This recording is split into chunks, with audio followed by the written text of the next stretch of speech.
slow up, no I don't take shit. I got no love for the fakeness. If you wanna play tough and wanna hate this, I'll always show up.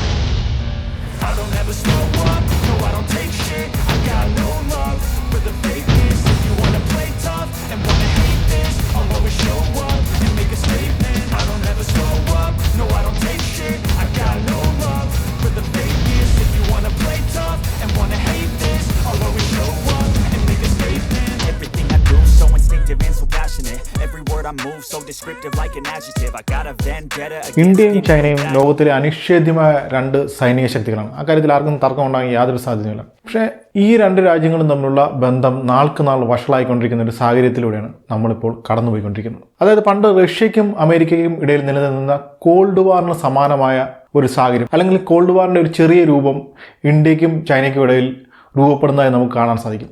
ഈ ഒരു സാഹചര്യത്തിൽ ഇന്ത്യക്കും ചൈനയ്ക്കും ഇടയിൽ ഒരു യുദ്ധം ഉണ്ടാകുകയാണെങ്കിൽ, അല്ലെങ്കിൽ China ഇന്ത്യയെ ആക്രമിക്കുകയാണെങ്കിൽ, ആ ആക്രമണത്തെ ഇന്ത്യക്ക് പ്രതിരോധിക്കാൻ സാധിക്കുമോ എന്നാണ് നമ്മൾ ഈ വീഡിയോയിലൂടെ പരിശോധിക്കാൻ പോകുന്നത്. അപ്പോൾ ഒരിക്കലും ഇന്ത്യയും ചൈനയും തമ്മിലൊരു യുദ്ധം ഉണ്ടാകത്തില്ല എന്ന് തന്നെയാണ് ഞാൻ ഇപ്പോഴും ഉറച്ചു വിശ്വസിക്കുന്നത്. അങ്ങനെ ഒരു യുദ്ധം ഉണ്ടാകാനുള്ള യാതൊരു സാധ്യത എനിക്കിപ്പോഴും കാണാൻ സാധിക്കുന്നില്ല. എങ്കിലും നമുക്ക് ഈ സാഹചര്യം ഒന്ന് അനലൈസ് ചെയ്ത് നോക്കാം. അതുകൊണ്ട് ആദ്യം നമ്മൾ നമ്മുടെ ശത്രുവായ ചൈനയുടെ ശക്തിയാണ് വിലയിരുത്താൻ പോകുന്നത്. അപ്പോൾ ചൈനയെ വിലയിരുത്താൻ പോകുക എന്ന് പറയുമ്പോഴത്തേനും ചൈനയുടെ കയ്യിൽ ഇത്ര വലിയ സൈന്യമുണ്ട്, അല്ല ഇത്ര വിമാനമുണ്ട്, ഇത്ര ടാങ്ക് ഉണ്ട്, ഇത്ര മറ്റേ ബോംബുണ്ട്, ഇങ്ങനെയൊന്നും പറഞ്ഞ് ഞാൻ വിലയിരുത്താനല്ല ഉദ്ദേശിക്കുന്നത്. അതായത് ഇങ്ങനെയുള്ള കാര്യങ്ങൾ, ഇത്തരം ഇൻഫർമേഷനുകൾ നിങ്ങൾക്ക് ആവശ്യമുണ്ടെങ്കിൽ നിങ്ങൾക്ക് അത് വിക്കിപീഡിയയുടെ പേജിൽ ചൈനീസ് ആർമിയെക്കുറിച്ചോ ചൈനീസ് നേവിയെക്കുറിച്ചോ ഒക്കെ വെറുതെ സെർച്ച് ചെയ്ത് കഴിഞ്ഞാൽ ഈ നമ്പറെല്ലാം നിങ്ങൾക്ക് കിട്ടുന്നതായിരിക്കും. അതുകൊണ്ട് ഞാൻ അതിലേക്ക് കൂടുതലായിട്ട് കടക്കുന്നുണ്ട്. നമ്മളിവിടെ വിലയിരുത്താൻ പോകുന്നത് തികച്ചും വ്യത്യസ്തമായ ചില കാര്യങ്ങളാണ്. അതായത് നിങ്ങളിങ്ങനെ വെറുതെ സെർച്ച് ചെയ്ത് നോക്കി കഴിഞ്ഞാൽ പെട്ടെന്ന് കിട്ടാൻ സാധ്യതയില്ല ചില കാര്യങ്ങളാണ് നമ്മൾ വിലയിരുത്താൻ പോകുന്നത്, അല്ലെങ്കിൽ എനിക്ക് പ്രധാനമെന്ന് തോന്നിയ ചില കാര്യങ്ങളാണ് നമ്മളിവിടെ വിലയിരുത്താൻ പോകുന്നത്. അത് തന്നെയാണ് നമുക്കിത് വെറുതെ അനലൈസ് ചെയ്താൽ തന്നെ അറിയാവുന്ന കാര്യമുള്ളൂ.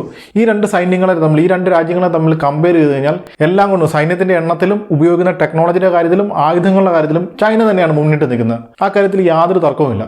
അപ്പോൾ ഈ സൈനിക ബലം കൂടാതെ ചൈനകളിൽ മറ്റെന്തൊക്കെയാണ് ഉള്ളത്? ഇക്കാര്യത്തിൽ ചൈനയുടെ ഏറ്റവും വലിയ അഡ്വാൻറ്റേജ് അതൊരു സ്വേച്ഛാധിപത്യ രാജ്യം അല്ലെങ്കിൽ ഒരു ഏകാധിപത്യ രാജ്യം ആണെന്നുള്ളതാണ്. അത് നമുക്കറിയാം, ഈ മനുഷ്യൻ ഇന്നുവരെ നിർമ്മിച്ചിട്ടുള്ള അല്ലെങ്കിൽ മനുഷ്യൻ ഇന്നുവരെ രൂപപ്പെടുത്തിയിട്ടുള്ള എല്ലാ ഭരണ സംവിധാനങ്ങളെ നമ്മൾ കമ്പയർ ചെയ്ത് നോക്കുമ്പോൾ നമുക്കറിയാം ജനാധിപത്യം അതാണ് ലോകത്തിലെ ഏറ്റവും മികച്ച ഭരണ സംവിധാനം. നമ്മൾ ഇന്ന് അനുഭവിക്കുന്ന, നമ്മുടെ ഇന്ത്യയിൽ അനുഭവിക്കുന്ന സ്വാതന്ത്ര്യം, സമത്വം, അല്ലെങ്കിൽ ആ ഭരണകൂടങ്ങളെ വിമർശിക്കാനുള്ള സ്വാതന്ത്ര്യം, ഇങ്ങനെയുള്ള ഒരുപാട് സ്വാതന്ത്ര്യങ്ങൾ നമുക്ക് ജനാധിപത്യം നേടിത്തരുന്നുണ്ട്. പക്ഷേ ഒരു യുദ്ധം ഉണ്ടായിക്കഴിഞ്ഞാൽ അവിടെ സ്വേച്ഛാധിപത്യത്തിന് വലിയൊരു അഡ്വാൻറ്റേജ് ഉണ്ട്. അതായത് തീരുമാനങ്ങൾ എടുക്കാൻ ഏറ്റവും എളുപ്പം ഒരു സ്വേച്ഛാധിപതിക്കാണ്. നമുക്ക് ഹിറ്റ്ലറുടെ കാര്യം എടുക്കാം, സ്റ്റാലിൻ്റെ കാര്യം എടുക്കാം, മാവോയുടെ കാര്യം എടുക്കാം. അങ്ങനെ സ്വേച്ഛാധിപതികളെ നമ്മൾ പരിശോധിച്ച് നോക്കിക്കഴിഞ്ഞാൽ തന്നെ അറിയാം അവർക്ക് യുദ്ധം നയിക്കാൻ വളരെ എളുപ്പമാണ്. പക്ഷേ ഒരു ജനാധിപത്യ രാജ്യത്തിൽ അതിൻ്റെ എല്ലാ മൂല്യങ്ങളെ നമ്മൾ അടിസ്ഥാനപ്പെടുത്തി നോക്കുമ്പോൾ അവിടെ ഒരു കളക്റ്റീവായിട്ടാണ് നമ്മൾ തീരുമാനങ്ങൾ എടുക്കുന്നത്. അതായത് പാർലമെൻറ്റിലും മറ്റ് നിയമ സംവിധാനങ്ങളിലും ജനങ്ങളുമായിട്ടും ഒക്കെ ചർച്ച ചെയ്ത് നമ്മളൊരു തീരുമാനത്തിൽ എത്തിച്ചേരുകയാണ്. അപ്പോൾ അവിടെ സമയമെടുക്കും. പക്ഷേ സ്വേച്ഛാധിപതിക്ക് അതിൻ്റെ ആവശ്യമില്ല, അയാൾക്ക് നേരിട്ട് ആക്രമിക്കാൻ സാധിക്കും. അതുകൊണ്ട് തന്നെ ചൈന ഒരു സ്വേച്ഛാധിപത്യ രാജ്യമായതുകൊണ്ട് തന്നെ അതിന് യുദ്ധം എന്ന സാഹചര്യത്തിൽ ഒരു ജനാധിപത്യ വ്യവസ്ഥയിൽ സംഭവിക്കുന്നതിനേക്കാളും വേഗത്തിൽ തീരുമാനങ്ങൾ കൈക്കൊള്ളാൻ സാധിക്കും. അതൊരു അഡ്വാൻറ്റേജാണ്. രണ്ടാമത് ചൈനയുടെ ജനസംഖ്യയാണ്. നമുക്കറിയാം ചൈന എന്ന് പറഞ്ഞാൽ ലോകത്തിലെ ഏറ്റവും ജനസംഖ്യയുള്ള രാജ്യമാണ്. ജനസംഖ്യയുടെ കാര്യത്തിൽ നമ്മൾ ഒട്ടും പിന്നില്ല, ചൈനയുടെ തൊട്ടടുത്ത് നിൽക്കുന്ന രാജ്യമാണ് നമ്മളും. പക്ഷേ ഈ ജനസംഖ്യ മാത്രമല്ല, ചൈന എന്ന് പറഞ്ഞാൽ നമുക്കറിയാം ചൈന ലോകത്തിൻ്റെ ഫാക്ടറിയാണ്. ഇന്ന് ലോകത്ത് മനുഷ്യർ നിർമ്മിച്ച് ഉപയോഗിക്കുന്ന വസ്തുക്കളുടെ സിംഹഭാവം നിർമ്മിക്കപ്പെടുന്നത് ചൈനയിലാണ്. അതിപ്പോൾ ഇലക്ട്രോണിക്സ് ആയിക്കോട്ടെ, വാഹനങ്ങളായിക്കോട്ടെ, അല്ലെങ്കിൽ കൺസ്യൂമർ ഗുഡ്സ് ആയിക്കോട്ടെ, എന്ത് തന്നെയായാലും ചൈനയാണ് ഇതിൻ്റെ എല്ലാം പ്രൊഡ്യൂസർ എന്ന് പറയുന്നത്. അപ്പോൾ ഇങ്ങനെ ഒരു സാഹചര്യത്തിൽ യുദ്ധം ഉണ്ടാകണമെങ്കിൽ ചൈനയ്ക്ക് ഈ ഇൻഡസ്ട്രിയൽ പവർ മുഴുവൻ യുദ്ധോപകരണങ്ങൾ നിർമ്മിക്കാൻ വേണ്ടി ഉപയോഗിക്കാൻ സാധിക്കും. അങ്ങനെ ഏതാനും ആഴ്ചകൾ കൊണ്ട് തന്നെ ചൈനയിലുള്ള സകലമാന മനുഷ്യരെയും ആയുധമേന്തിയ പട്ടാളക്കാരായി അവർക്ക് മാറ്റാൻ സാധിക്കും. മൂന്നാമത് ചൈന എന്ന് പറയുന്ന രാജ്യത്തിൻ്റെ ഭൂപ്രകൃതിയാണ്. അതായത് വളരെ വിസ്തൃതമായ, വളരെ വ്യത്യസ്തമായ ഭൂപ്രകൃതിയുള്ള സ്ഥലങ്ങളുള്ള ഒരു രാജ്യമാണ് ചൈന. അതുകൊണ്ട് തന്നെ പുറത്തുനിന്ന് വരുന്ന സൈനിക ശക്തിയെ സംബന്ധിച്ചിടത്തോളം ചൈനയെ ആക്രമിച്ച് കീഴടക്കുക എന്നുള്ളത് അതീവ ദുഷ്കരമാണ്. ഏതായാലും നമ്മുടെ പോളിസി അനുസരിച്ച്, നമ്മുടെ ഒരു ഇന്റർനാഷണൽ പോളിസി അനുസരിച്ച് നമ്മളൊരു രാജ്യത്തെ നേരിട്ട് കയറി ആക്രമിക്കാറില്ല. അതുകൊണ്ട് തന്നെ ചൈനയിലേക്ക് ഇന്ത്യ ആക്രമിച്ച് കയറുന്ന ഒരു സാഹചര്യം, ഈ ഒരു യുദ്ധം ഉണ്ടായാൽ പോലും അങ്ങനെ ഒരു സാഹചര്യം ഇല്ല. അതുകൊണ്ട് നമുക്ക് ഈ മൂന്നാമത്തെ സാധ്യത വേണമെങ്കിൽ ഒഴിവാക്കിക്കളെ. ഇനി നമുക്ക് ഇന്ത്യയിലേക്ക് വരാം. ഇന്ത്യയുടെ അഡ്വാൻറ്റേജുകളൊക്കെ എന്തൊക്കെയാണ്? അത് നമ്മൾ ചൈനയെ കൺസിഡർ പറഞ്ഞതുപോലെ തന്നെ ഇന്ത്യയും വളരെയധികം ജനസംഖ്യയുള്ള ഒരു വലിയ രാജ്യമാണ്.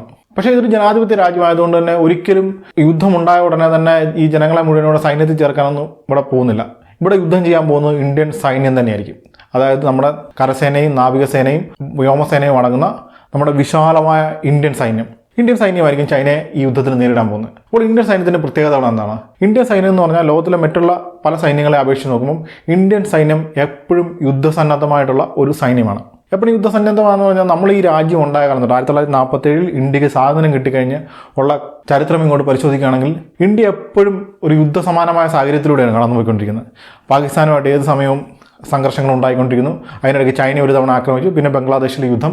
അത് തന്നെയല്ല ഇന്റേണൽ ആയിട്ടുള്ള പല പ്രശ്നങ്ങളും, നോർത്ത് ഈസ്റ്റിലുള്ള പ്രശ്നങ്ങൾ, അല്ലെങ്കിൽ പഞ്ചാബിൽ അല്ലെങ്കിൽ തമിഴ്നാട്ടിൽ, അങ്ങനെ യുദ്ധസമാനമായ പല സാഹചര്യങ്ങളും നിരന്തരമായി കടന്നുപോയിക്കൊണ്ടിരുന്ന ഒരു രാജ്യമാണ്. അതായത് ഇന്ത്യൻ സൈന്യം ദൈനംദിന അടിസ്ഥാനത്തിൽ 2 ന്യൂക്ലിയർ പവറുകളെ നേരിട്ടുകൊണ്ടാണ് ഇരിക്കുന്നത്. അതായത് ചൈന ഏത് സമയം ഇന്ത്യ ആക്രമിക്കാനുള്ള സാഹചര്യമുണ്ട്. അതുപോലെ മറ്റൊരു ന്യൂക്ലിയർ പവറായിട്ടുള്ള പാകിസ്ഥാൻ മറ്റൊരു ഭാഗത്ത് നിൽക്കുന്നത്. പക്ഷേ നമ്മൾ മറ്റൊരു രാജ്യത്തെ കൺസിഡർ ചെയ്യണം. അതായത് നമുക്കിപ്പം അമേരിക്കയുടെ കാര്യം തന്നെ എടുക്കാം. അമേരിക്ക ലോകത്തിലെ ഏറ്റവും വലിയ സൈനിക ശക്തിയാണ്. പക്ഷേ അമേരിക്കയിൽ ഒരിക്കലും അമേരിക്ക എന്ന് പറയുന്ന രാജ്യത്തിന് ഇങ്ങനെയുള്ള അതിർത്തി തർക്കങ്ങൾ, അല്ല അതിർത്തിയിൽ നിന്ന് ഇതുപോലുള്ള ശക്തമായ ആക്രമണങ്ങൾ നേരിടേണ്ട ഒരു സാഹചര്യമില്ല.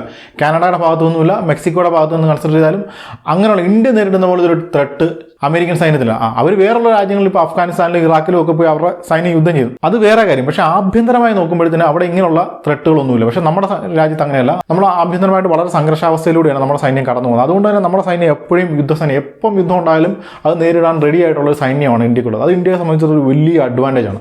രണ്ടാമത്തെ അഡ്വാൻറ്റേജ് ഇന്ത്യ ലോകത്തിലെ ഏറ്റവും പ്രബലമായ ഒരു ന്യൂക്ലിയർ പവറാണ്. അതായത് കണക്കുകൾ സൂചിപ്പിക്കുന്ന 150ലധികം അണുവായുധങ്ങൾ ഏത് സമയവും പ്രയോഗിക്കാൻ റെഡിയായിട്ട് നമ്മളുടെ പക്കലുണ്ട് എന്നുള്ളതാണ്. അതുപോലെ തന്നെ സ്പേസ് ടെക്നോളജിയിൽ ഇന്ത്യ വളരെ മുന്നിലാണ്. സ്പേസ് ടെക്നോളജിയിൽ വളരെ അഡ്വാൻസ് ആയിട്ടുള്ള രാജ്യമാണ് ഇന്ത്യ. അതായത് മോഡേൺ വാർഫെയറിൽ സ്പേസ് ടെക്നോളജി എന്ന് പറയുന്നത് വളരെ നിർണായകമായിട്ടുള്ളൊരു പങ്ക് വഹിക്കുന്ന സംഭവമാണ്. ആ കാര്യത്തിൽ നമ്മൾ വളരെ മുന്നിലാണ്. ഈ 2 കാര്യത്തിലും ചൈനയും വളരെ മുന്നിൽ തന്നെയാണ്. എന്നിരുന്നാലും നമ്മളും അതിലൊട്ടും പുറകിലല്ല. അടുത്തതായി നമ്മൾ പരിശോധിക്കാൻ പോകുന്നത് ഇന്ത്യയിലേക്ക് ചൈന എങ്ങനെയായിരിക്കും ആക്രമണം നടത്താൻ പോകുന്നുള്ളതാണ്. അതായത് നമുക്കറിയാം, ഇന്ത്യ എന്ന് പറഞ്ഞു കഴിഞ്ഞാൽ ഇന്ത്യ ഒരു ദ്വീപല്ല, എങ്കിലും ദ്വീപിന്റെ എല്ലാ അഡ്വാൻറ്റേജിലും ഡിസഡ്വാൻറ്റേജിലും ഉള്ള ഒരു ഭൂവിഭാഗമാണ് ഇന്ത്യൻ ഉപദ്വീപ് എന്ന് പറയുന്നത്. അതായത് നോർത്തിൽ, വടക്കേ ഭാഗത്ത് നമുക്ക് ഹിമാലയ പർവ്വതമുണ്ട്. പിന്നെ പടിഞ്ഞാറൻ ഭാഗത്തായിട്ട് താർ മരുഭൂമി എന്ന് പറയുന്നൊരു സംഭവമുണ്ട്.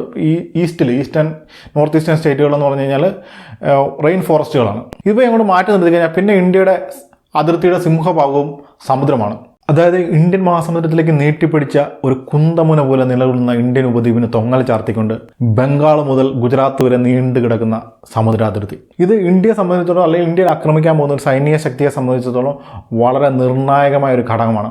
അപ്പോൾ ചൈന ഇന്ത്യയെ ആക്രമിക്കുകയാണെങ്കിൽ സ്വാഭാവികമായും അവർ ആദ്യം തിരഞ്ഞെടുക്കുന്നത് കരയിലൂടെ ആക്രമിക്കാനായിരിക്കും. അതാണ് ഏറ്റവും എളുപ്പമായിട്ടുള്ള മാർഗ്ഗം. അത് വടക്ക് ടിബറ്റിൽ നിന്ന് ഇങ്ങോട്ട് ആക്രമിച്ച് കയറുക. അപ്പോൾ ഒരു പ്രശ്നം വരുന്നതിൻ്റെ ഇടയ്ക്ക് ഹിമാലയ പർവ്വതം നിൽക്കുകയാണ്. അപ്പോൾ ചൈന എത്ര വലിയ സൈന്യശക്തിയാണെന്ന് പറഞ്ഞതിന് കാര്യമില്ല. ഹിമാലയ പർവ്വതം അവിടെ നിൽക്കുന്നിടത്തോളം കാലം ഇന്ത്യയിലേക്ക് ആക്രമിച്ച് കയറുക എന്ന് പറഞ്ഞാൽ ചൈനയെ സംബന്ധിച്ചിടത്തോളം അതീവ ദുഷ്കരമായിരിക്കും. അപ്പോൾ നമ്മൾ ഈ ചുരങ്ങൾ എന്ന് വിളിക്കുന്ന മൗണ്ടൻ പാസുകളിലൂടെയായിരിക്കും ഇന്ത്യയിലേക്ക് ചൈന ആക്രമിച്ച് കയറാൻ പോകുന്നത്. അപ്പോൾ ഈ മൗണ്ടൻ പാസുകൾ, അതായത് 1-2 മൗണ്ടൻ പാസുകൾ മാറ്റി, നാഥൂല പാസ് പോലുള്ള മൗണ്ടൻ പാസുകൾ മാറ്റി നിർത്തി കഴിഞ്ഞാൽ ഇതുപോലുള്ള മിക്ക ചുരങ്ങളിലൂടെയും വലിയ സൈനിക നീക്കം, അതായത് ഹെവി ആർട്ടിലറി ഒക്കെ ഉപയോഗിച്ചുള്ള സൈനിക നീക്കം നടത്തുക അത്ര എളുപ്പമല്ല, അത്ര പ്രായോഗികമല്ല. അത് തന്നെയുമല്ല, ചൈന അവിടെ നിന്ന് വളരെ കഷ്ടപ്പെട്ട് കയറി വരുമ്പോഴത്തേന് ഇവിടെ സുസജ്ജമായി നിൽക്കുന്ന ഇന്ത്യൻ സൈന്യത്തിന് ഈ ചുരങ്ങൾ പ്ലഗ് ചെയ്തുകൊണ്ട് ചൈനീസ് ആക്രമണത്തെ വളരെ വിദഗ്ധമായി, വളരെ വിജയകരമായി പ്രതിരോധിക്കാൻ സാധിക്കും. പിന്നെ രണ്ടാമത്തെ ഒരു ഓപ്ഷൻ എന്ന് പറഞ്ഞാൽ ഹിമാലയ പർവ്വതം കടന്നുകൊണ്ടുള്ള എയർ സ്ട്രൈക്കാണ്. അപ്പോൾ എയർ സ്ട്രൈക്ക് നടത്തുമ്പോഴത്തേന് നമ്മളൊരു കാര്യം പരിശോധിച്ച് കഴിഞ്ഞാൽ അറിയാം, ഈ ഹിമാലയ പർവ്വതത്തോട് ചേർന്ന് ചൈനയ്ക്ക് വലിയ തോതിലുള്ള എയർ ബേസുകളൊന്നുമില്ല. വളരെ ചുരുക്ക എയർ ബേസ്, ടിബറ്റൻ മേഖലയിൽ വളരെ ചുരുക്ക എയർ ബേസുകൾ മാത്രമേ ചൈനയ്ക്കുള്ളൂ. ഇങ്ങനെ ഒരു എയർ സ്ട്രൈക്ക് നടത്തണമെങ്കിൽ ചൈനയ്ക്ക് കൂടുതൽ പണിയെടുത്ത് കൂടുതൽ എയർ ബേസുകൾ ഉണ്ടാക്കേണ്ടതായിട്ട് വരും. അതേസമയം ഇതിൻ്റെ സദേൺ സൈഡിൽ, ഹിമാലയത്തിൻ്റെ തെക്കേ ഭാഗത്ത്, അതായത് ഇന്ത്യൻ സൈഡിൽ നിന്ന് നോക്കുമ്പോഴത്തേക്കും ഇന്ത്യക്ക് അവിടെ ധാരാളം എയർ ബേസുകളുണ്ട്. അതായത് ഒരു അടിയന്തര സാഹചര്യം ഉണ്ടായാൽ ഉപയോഗിക്കാൻ പറ്റുന്ന ധാരാളം എയർ ബേസുകൾ അരുണാചൽ പ്രദേശ് മുതൽ കാശ്മീരിലുള്ള ഭാഗങ്ങൾ പരിശോധിച്ച് നമുക്ക് കാണാൻ സാധിക്കും. അപ്പോൾ ഇപ്പോൾ ഉള്ള ഇൻഫ്രാസ്ട്രക്ചർ വെച്ച് ചൈന ടിബറ്റിൽ നിന്ന് എയർ സ്ട്രൈക്ക് നടത്തുകയാണെങ്കിൽ ഇന്ത്യൻ എയർഫോഴ്സിന് അതിനെ ഫലപ്രദമായിട്ട് തന്നെ പ്രതിരോധിക്കാൻ സാധിക്കും. അതായത് ചൈന നമ്മൾ കൂടുതൽ ഡീറ്റെയിൽ ആയിട്ട് പരിശോധിക്കുമ്പോൾ നമുക്ക് കാണാൻ സാധിക്കും, അവർ ഈ സാം സിസ്റ്റങ്ങൾ ഉൾപ്പെടെയുള്ള അല്ലെങ്കിൽ എയർഫോഴ്സിന്റെ മിക്ക ഇൻഫ്രാസ്ട്രക്ചറുകൾ അവർ ഡെവലപ്പ് ചെയ്ത് വെച്ചിരിക്കുന്നത് ചൈനീസ് ഈസ്റ്റേൺ കോസ്റ്റൽ സൈഡിലൂടെയാണ്, അതായത് കിഴക്കൻ തീരപ്രദേശങ്ങളാണ്. അതിന് കാരണം എന്താണെന്ന് വെച്ചാൽ ഇന്ത്യ എന്ന് പറഞ്ഞാൽ ഇന്ത്യ ചൈനയ്ക്ക് ഒരു ത്രെട്ടല്ല.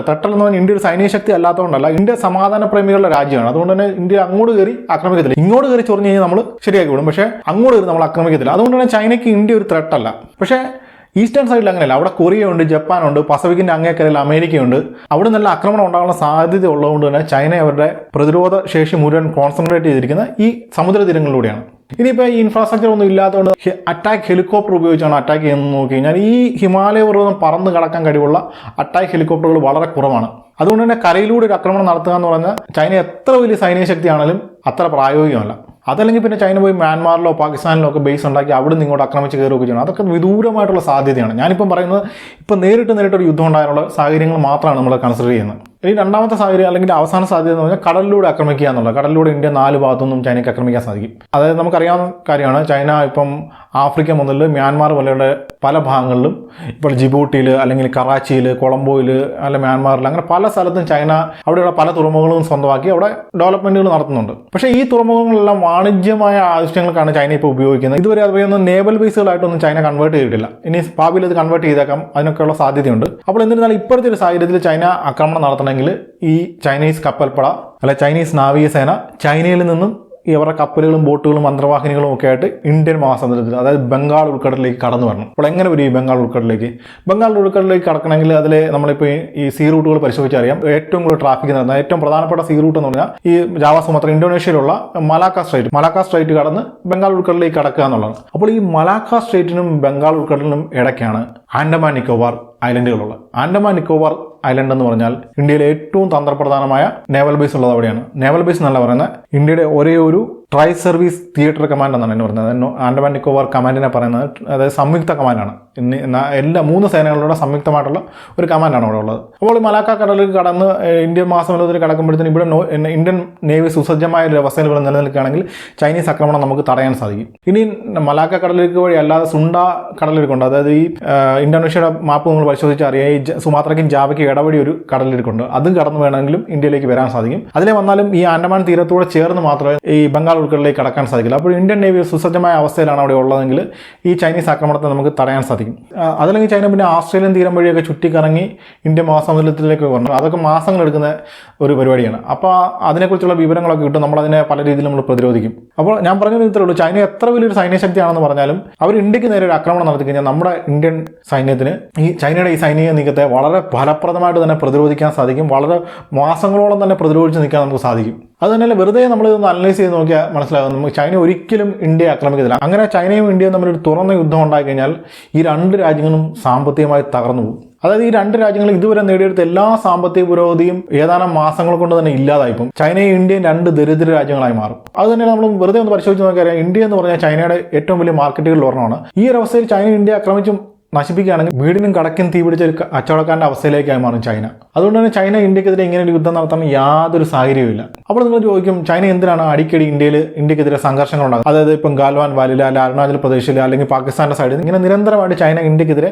പല സാഹചര്യങ്ങളിലും സംഘർഷാവസ്ഥകൾ സൃഷ്ടിച്ചുകൊണ്ടിരിക്കുകയാണ്. അപ്പോൾ ഇതിനെക്കുറിച്ച് ഞാനിങ്ങനെ വെറുതെ അനലൈസ് ചെയ്തപ്പോൾ ഇങ്ങനെ അനലൈസ് ചെയ്ത് നോക്കിയപ്പോഴത്തേന് നെറ്റിലുള്ള വിവരങ്ങൾ പറയുന്നത് നോക്കിയപ്പോൾ എനിക്ക് മനസ്സിലായത് ഇതിന്റെ കാരണവും ഈ മലാക്ക സ്ട്രൈറ്റും ഈ ആൻഡമാൻ നിക്കോബാർ ഐലൻഡുമാണ്. അതായത് ചൈന എന്ന് പറഞ്ഞാൽ ഒരു ഇൻഡസ്ട്രിയൽ എക്കണോമിയാണ്. അപ്പോൾ ചൈനയിലേക്കുള്ള ചരക്ക് നീക്കത്തിന്റെ സിംഹഭാവവും നടക്കുന്നത് ഈ ആൻഡമാൻ നിക്കോബാർ ദ്വീപുകൾ കടന്ന് മലാക്ക സ്ട്രൈറ്റ് വഴിയാണ്.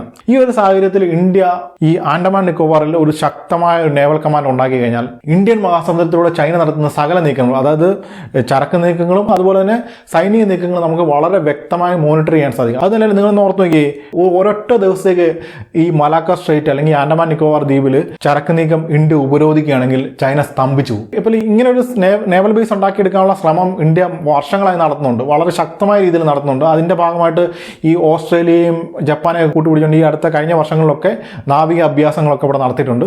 അപ്പോൾ ഈ മേഖലയിൽ നിന്ന് ഇന്ത്യയുടെ ശ്രദ്ധ തിരിക്കാൻ വേണ്ടിയാണ് ചൈന ഇങ്ങനെയുള്ള സംഘർഷാവസ്ഥകൾ നോർത്തേൺ ബോർഡറിൽ സൃഷ്ടിക്കുന്നത്. അതായത് നമ്മൾ ഈ ആൻഡമാൻ നിക്കോബാർ ദ്വീപിൽ നേവൽ ബേസ് ഡെവലപ്പ് ചെയ്തെടുക്കാൻ വേണ്ടി മാറ്റിവെച്ചിരിക്കുന്ന തുക മുഴുവൻ അവർക്ക് വഴി മാറ്റി ചെലവഴിക്കണം, അതായത് നോർത്തേൺ ബോർഡറിൽ ചെലവഴിപ്പിക്കണം. അതിനുവേണ്ടിയാണ് ചൈന ഇങ്ങനെ ഈ നോർത്തേൺ ബോർഡറിൽ സംഘർഷാവസ്ഥകൾ സൃഷ്ടിച്ചുകൊണ്ടിരിക്കുന്നത്. അതായത് ചൈനയുടെ ഭാഗത്ത് നമ്മൾ ഈ സാഹചര്യത്തെ നോക്കിക്കാണുമ്പോൾ നമുക്ക് മനസ്സിലാവും, ചൈനയെ സംബന്ധിച്ചിടത്തോളം ഹിമാലയത്തിനേക്കാളും അല്ലെങ്കിൽ നോർത്തേൺ ബോർഡറിനേക്കാളും അല്ലെങ്കിൽ അരുണാചൽ പ്രദേശിനേക്കാളും ഒക്കെ ഇമ്പോർട്ടൻ്റ് ഈ ആൻഡമാൻ നിക്കോബാറാണ്. അപ്പോൾ നമുക്കറിയാം ഇപ്പോൾ ഇന്ത്യൻ നേവി വളരെ ശക്തമായ ഒരു അവസ്ഥയിലേക്ക് വന്നുകൊണ്ടിരിക്കുകയാണ്. അതായത് നമ്മൾ ഈ കാൽവരി ക്ലാസ്സിലുള്ള അന്തർവാഹിനികൾ സബ്മറീൻസ് ഡെവലപ്പ് ചെയ്തു, അതുപോലെ തന്നെ വിമാനവാഹിനികൾ സ്വന്തമായിട്ട് ഇൻഡിജിനസ് ആയിട്ട് നിർമ്മിക്കുന്നുണ്ട്. അതെല്ലാം അങ്ങനെ കൂട്ടിവയ്ക്കുമ്പോൾ നമുക്ക് മനസ്സിലാകും നമ്മൾ ആൻഡമാനിൽ ഉടൻ തന്നെ വളരെ സമീപഭാവിയിൽ തന്നെ വലിയൊരു നേവൽ കമാൻഡ് സൃഷ്ടിക്കുക തന്നെ ചെയ്യും. അപ്പോൾ ഇന്ത്യയും ചൈനയുമായി ഒരു തുറന്ന യുദ്ധം ഒരു കാലത്തും ഉണ്ടാകത്തില്ലെന്ന് പ്രതീക്ഷിച്ചുകൊണ്ട് ഞാൻ ഈ വീഡിയോ അവസാനിപ്പിക്കുകയാണ്. വീഡിയോ എല്ലാവർക്കും ഇഷ്ടപ്പെട്ടായിട്ടാണ്, അതുകൊണ്ട് വീഡിയോ ലൈക്ക് ചെയ്യണം, ഷെയർ ചെയ്യണം, ചാനൽ സബ്സ്ക്രൈബ് ചെയ്യണം. അപ്പോൾ ഇതിലും ഇൻഫോർമേറ്റീവായ ഇതിലും ഇൻട്രസ്റ്റിംഗ് ആയ മറ്റൊരു വീഡിയോ വീണ്ടും കാണാം. അതുവരെ ബൈ.